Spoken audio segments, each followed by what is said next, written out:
Okay, quick intro. You might have to bear with me a bit here. I've been awake since about 4:45 this morning, and it's been a long day. It's been a really long day, but we'll get through it as quick as we can. So I already mentioned that in the first video that all the footage that you see is footage from videos that I sent to the owner of the car, and I just pulled out bits and pieces, trying to throw something together to chuck it up on YouTube and see how we go. And we've now officially caught up. So videos will probably come out every couple of weeks, maybe. Kind of depends how we go. Because unfortunately, we did lose a little bit of time as far as the build goes. Something come up, and we're now where I couldn't actually work on the car for a bit. And we're now probably 2 to 3 weeks behind. So we're not going to make the Boxing Day cruise. It's just not going to happen. Spoke to the owner. He's not bothered. He doesn't really care when it gets done, to be honest. But I kind of do, because I got my own shit that I want to start on early next year. But we just have to see how that pans out. I think that's one thing I should probably mention. If you've come across this video randomly, what I might do is throw a link. I don't know how this YouTube shit works, but I'll throw a link somewhere so you can get to the start of this build. I'm putting together a bit of a playlist just to make it a little bit easier. So now that we've caught up, the filming's going to change a little bit. I'll go a little bit more in depth, but not too much, because it takes time to throw all this together. It takes time to set the camera up and stuff. I'm here by myself. I'm using a shitty iPhone. I don't actually have any assistance at all, but the format will probably change a little bit. We'll see. So I think that's it. That's all I needed to chat about. Let's get on with it. Okay, we are finally back in the shed. So as you can see, we're pretty much done with the metalwork on this side. We've repaired that big hit that it had in this front guard. I thought we're going to have to scrap this front guard, but got away with it, thankfully. We also rust repair, inner and outer rust repair. That's all sorted. We had problems with the panel transitions. A lot of messing about there, but finally got that sorted. We also had the rust that came through here. Fixed that. Got all the gapping and everything sorted. As far as the back door goes, we did have to, once we had all this aligned, we noticed that I've got to stop saying we. Okay. I noticed that we had a problem with where this door finished. So this door was actually shorter than the rear door. So we added material along the bottom and filed all that down. We also had a massive gap. Didn't matter how we set these doors up, we were always going to have a big gap in between the front and rear door. So we added material from the bottom all the way up to about here. Filed that down, got the gaps looking okay. Again, issues with this driver's side door sticking out a long way. So we had everything lined up here, had everything lined up here. This stuck out a mile. So there was a lot of work, hell of a lot of work went into sorting that out. What else did we do? So we got the lead work. I think I've already mentioned that. The back door, this was pretty good. We did have to add a little bit of material, but not a whole lot. Did have to shave this area down and welded that up and shaved that. So we got a decent gap now from the dog leg to the door. We also had rust in the dog leg itself. Cut that out. Replaced all that. My back. This dog leg did sort of pull out this way, so we had to knock that in as well to get that sorted, so get all this to line up. Rear quarter was pretty easy so far. There's a couple of things I have to check on that, but didn't have to do any rust repair because this was replaced at some stage. So that saved me a little bit of time. Happy with that. What else? I don't think there's much else to go over. That pretty much covers everything. We are now ready to hit all this with metal prep, get it all cleaned up, hopefully get it sealed up in the next couple of days, and then start the filler work. All right. So I'm starting to lose my voice, so I'll try and get through this as quick as I can. All the bodywork, filler work is complete down this side of the car. Finally got that all sorted. And you can see that we now have everything. Everything is sealed up. Oh man, my throat. Now that we've got this done, I want to start messing about with that bonnet. Before I do that, I need to finish up the nose cone, get that bolted up, get it all aligned. So as far as this nose cone goes, we're just looking at the back of it. It's rough, like everything else in this car. You can see just how bad that surface rust is. Because of that, this side was exactly the same, by the way. So because of that, we've started stripping everything, getting it down as far as we can. I thought about media blasting it, but I just don't trust myself. I'd rather just clean it up as best I can. I don't want to warp anything. Clean it up as best I can, and then the areas of surface rust that are left, I'll just treat all that. But this is going to take a while to get this all cleaned up. So I've got 90% of the back of this nose cone stripped. I just need to prep it now, or pretty close to being to a point where I can prep it and seal it up. But before I do that, we've got a good sized dent along the bottom here. Probably, I don't know, someone's reversed into it with the tow bar or some shit. So I'm going to knock that out next. So it doesn't show up all that well on this camera, but maybe this will give you a better idea of what we're dealing with. But this should be pretty simple, pretty easy to repair. Just another dent to add to the list. It's good enough for this car. I'm not wasting any more time on it. This was just a really quick knock it up. Little bit of hammer and dolly work, and yeah, I'm going to call that finished. It's pissing down with rain and windy. This is some weird weather we're having. Anyway, so the back side is all stripped and sealed up, so happy with that. But man, she's rough. Hopefully this won't take too long. All right, I get it. This is getting repetitive, but she's stripped, ready to be prepped up, seal it up, and we can finally get onto this bonnet, get that all gapped up.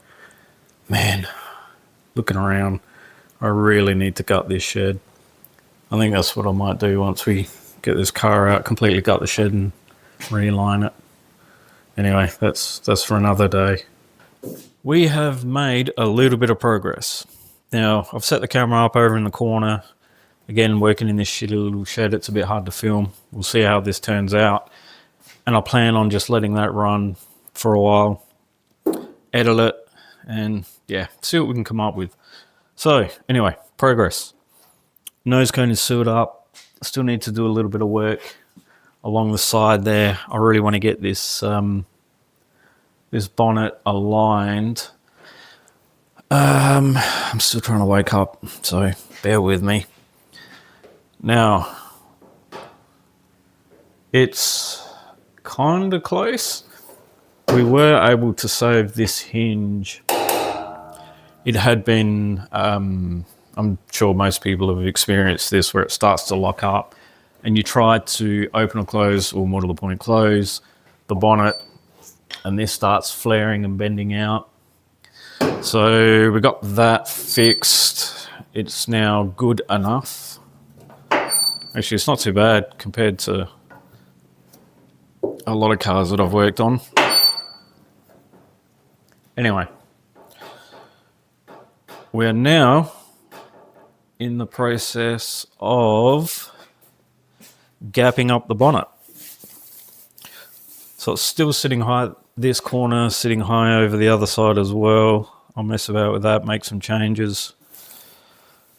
I did take a lot of measurements when I first started when I first started the bodywork on this car, to try and keep the front as square as we could. this bonnet isn't particularly square the way the skin's been folded onto the frame. So we're going to do the best we can. All right, I'm going to make some adjustments. I might have to grab the camera once I've done that to give you a better look. All right.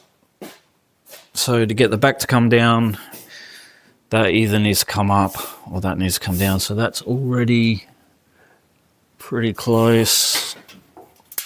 So we'll drop that down first. So we have the transitions kind of close from the cowl to the bonnet. We're still going to have to do a bit of work. This is going to have to come up a little bit. That's going to have to, I might have to knock that down a little bit. Just got to see what we can and can't do there. Over to the passenger side. Again, it's dipping down a bit there, but it's kind of close. It's not bad. I think we can work with that. And when I'm setting these up, you can see the hinge, bonnet hinge itself is kind of close to lining up with this folded edge. I like to get that on both sides if I can. So now we're onto the driver's side. It looks pretty close, pretty even. So you can you can adjust these up and make these fit without this lining up. It just, I don't know. I mean, maybe I'm sort of overthinking this. Maybe I'm a little bit too fussy, but I like everything to look as symmetrical as I can get it. So I'm trying to do all this without the latch in place. I'll worry about that a little bit later. Now I'm going to I will have to use a slide hammer in a couple of spots here. Oh, Jesus, not bad. It's about the only thing that kind of fits okay on this whole fucking car. Might have to tap that down a little bit. All right, got to push it across.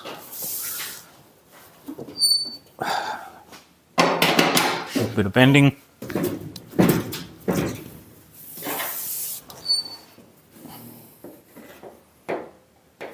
That didn't really do much. Oh, geez, that's going to be too tight, I think. Feeler gauge.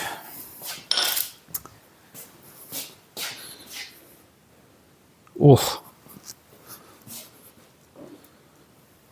too tight there, a little loose there. I still have to adjust this gap back here, but we'll get to that. Tight. Tight. Wow, this is...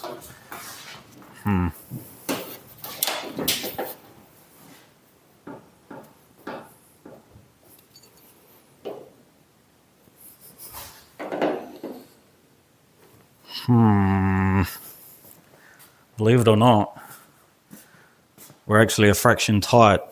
So if you go back over the old videos, you'll notice that the gaps were just an absolute mess on this car. Really tight gaps, really large gaps.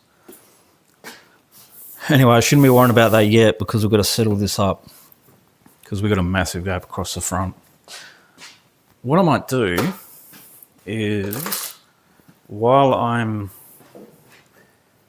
Shit, which way does that have to go? It has to come towards me. While I'm doing that, I might have a bit of a chat about the terms that I use, the terminology, I guess you'd say, when I say stuff like quick tidy up or restoration. Unless you know me personally, it can be a little bit confusing. I mean, keep in mind, I don't really chat to too many people that do this work. I don't know the terminology and stuff they use. Wouldn't have a clue, to be honest with you. I've never had to pay for for any mechanical work really, or any body work ever, except for having aircon regassed once, and in insurance claim when the roller door came down on someone's car out the back there. But so we'll get into that while I adjust this bonnet. Now, this photo that I'm putting up is of a HG that I bought years ago. I picked it up pretty cheap. Now, this is what I would class as a more of a restoration. So the photo is how it started. Jeez, it's really hard to talk and work at the same time. Anyway, this is how the car started. And now I'll put up a photo of the car once we had it stripped. So that is what I would class as an all-out restoration. So it's you can see we've gutted everything, absolutely everything on that car, every nut and bolt. Why isn't this moving? What is going on? Every nut and bolt removed, all the wiring, interior completely gutted. That car was mini tubbed as well, I think. I'll have to go through the photos. But when I say an all-out restoration, that's what I mean. Every single part of that car was gutted. Paint and body wise, it was detailed top to bottom, all the floors, wireframes and everything, media blasted, painted up, engine bay. I actually got a new interior for that car that was pretty cheap. So all new upholstery, all new suspension, just everything top to bottom. That is what I would class as an all-out restoration. And this is how the car ended up. Just as a roller once it was painted. Kind of wish I kept that one, but ended up selling it on. Now, if we come back to this Kingswood, I said that this was going to be a quick tidy up, and by that I meant the least amount of disassembly possible. That being said, even though it's a tidy up, especially with older cars, I still like to strip everything back to metal, because there's no point in putting nice new shiny paint on a car and risking all these problems that you've seen on this car with body filler and dodgy repairs, whatever, coming back through. Now, I also like to gap the car. So even gaps, even panel transitions. And I do that because it makes a massive difference on the overall finish of the car. God, why am I so bloody uncouth today? I'm going to have to cut all that out. There was a whole lot of swearing that went on then. So yeah, what did I get to? So bare metal, gap it, rust repairs, obviously, even on a tidy up.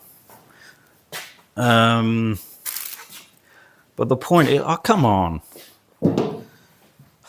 But the idea is to do it with the least amount of disassembly as possible, so it saves a bit of time. So by leaving everything assembled, engine in, I mean this is going to come out and be tidied up anyway, but leaving everything assembled on the car cuts down the time considerably.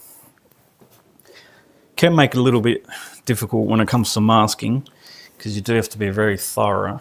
Oh, it's caught again. You do have to be fairly thorough, because you really don't want overspray getting in the interior. You know what? I might just have to gap it to there.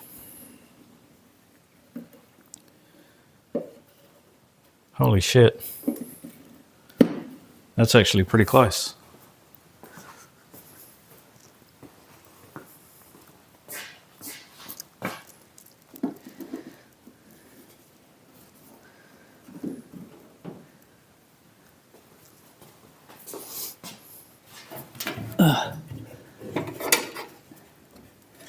Now, unfortunately, with this car, we actually discovered quite a few problems. Lost the spanner again.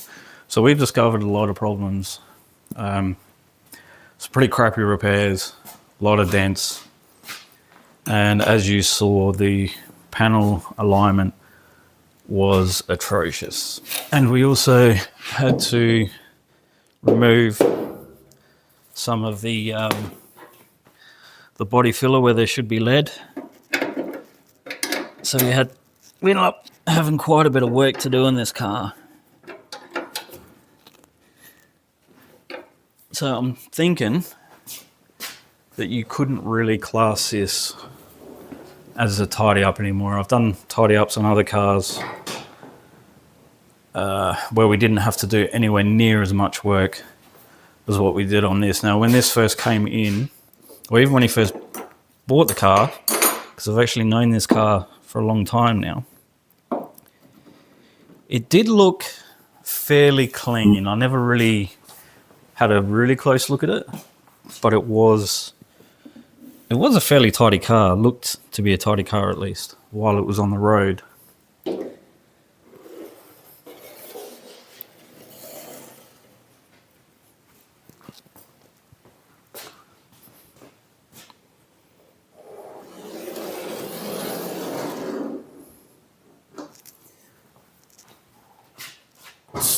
So it's unfortunately, this car has had to hang around in my shitty little shed for quite a bit longer than what I liked. I was anticipating, even working on this car on and off, it would take me about 3 months-ish. If everything went to plan. Damn it. How am I going to do that?